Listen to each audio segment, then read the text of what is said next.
In these most critical and challenging times in the history of the Philippine educational system, as we transition from the old curriculum to the implementation of the K-12 program, and as we embrace the challenges of internationalization, no one else can do it best than a hardcore, hands-on academician whose academic integrity, track record, love for this university, dedication, and commitment to service is beyond question.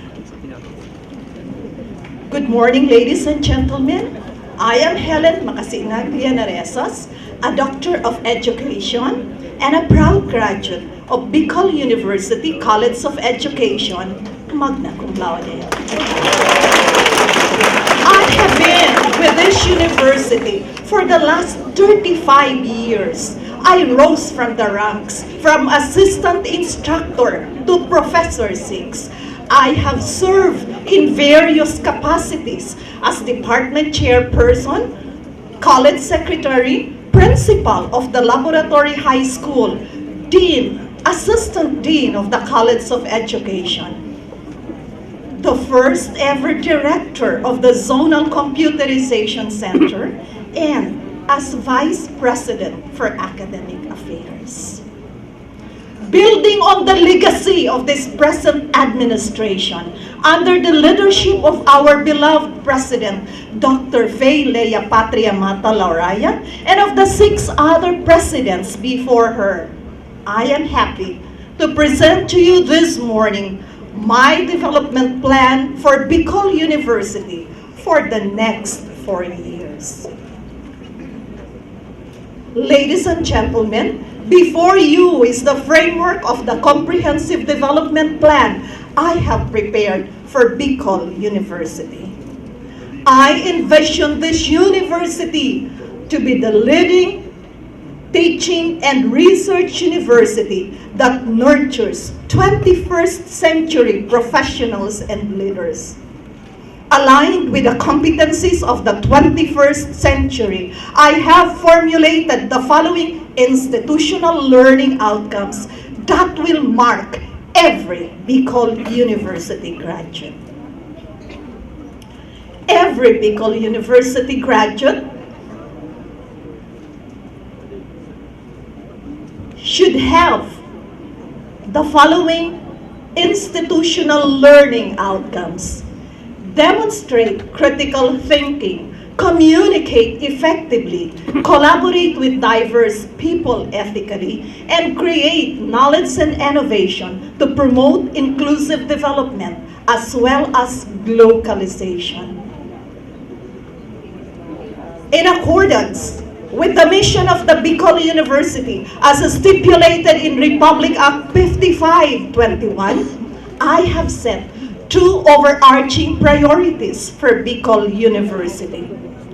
Priority number 1 is regional and global presence, which we can achieve if we continuously deliver quality education, convey knowledge and skills to improve the lives of the people, allow academic freedom to flourish, develop and enhance online presence, create a functional open university system, enhance our library collections, put up a university museum, and develop research and study centers, and promote academic and cultural achievements. Second priority is on networking, collaboration, and partnership.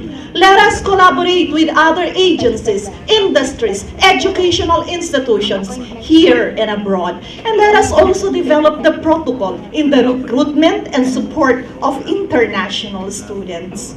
All of this, ladies and gentlemen, will lead us to the accomplishment of the vision I have set for this university, such that we will be able to nurture and graduate students imbued with the core values of scholarship, leadership, character, and service. As to the development goals I have set for this university, I have 4 capstone programs. Under these capstone programs are key reform thrusts.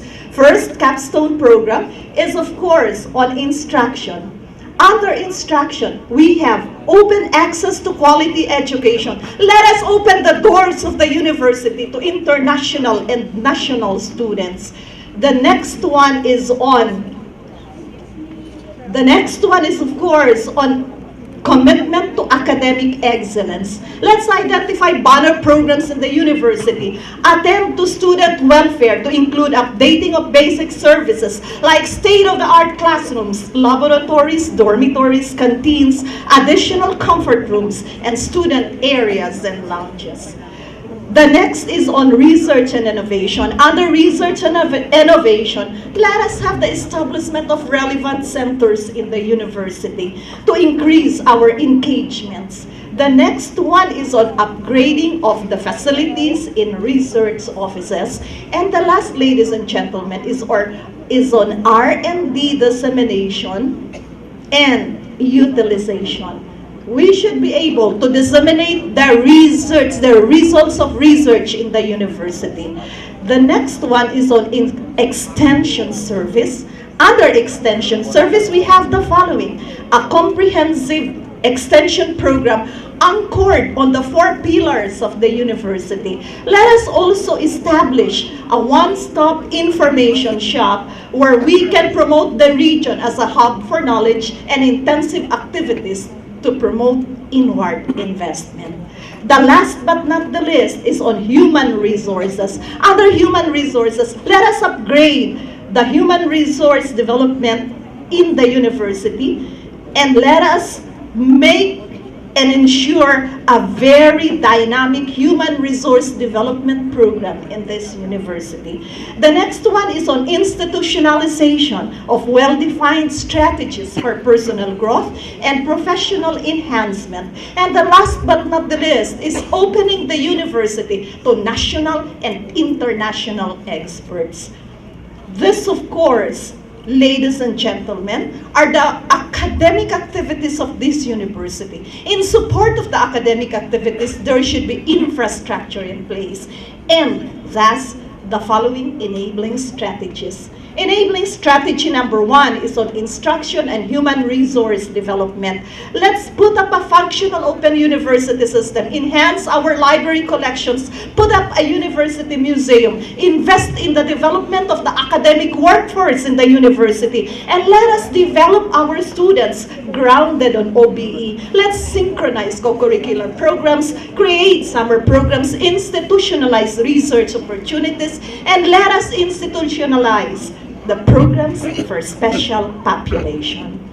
The next one is on research and innovation. Under research and innovation, let us develop the following centers in the university. It's flashed on the screen, among others. And let us also strengthen publication through the establishment of the Bicol University Press. Let us also engage in community investment through a one-stop comprehensive program in depressed, disadvantaged, and underserved communities. The fourth one is on investment in a one-stop information shop, alumni relations development. Let us launch in this university the Bicol University Power Hub as the largest and the most intensive fundraising campaign in the history of the Bicol University. And last but not the least is on finance, capital, and value for money. Let us allocate unrestricted income. Let us review our investments, maximize revenue. Let us also venture into public-private partnership for the massive development of our facilities.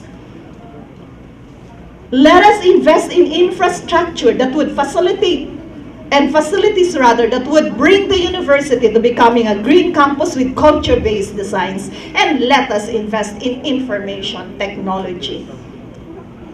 Ladies and gentlemen, I have given you the goals of the university, the vision of the university. Once again, this is Dr. Helen Llenaresas, the 8th hopeful president of Bicol University, saying thank you very much.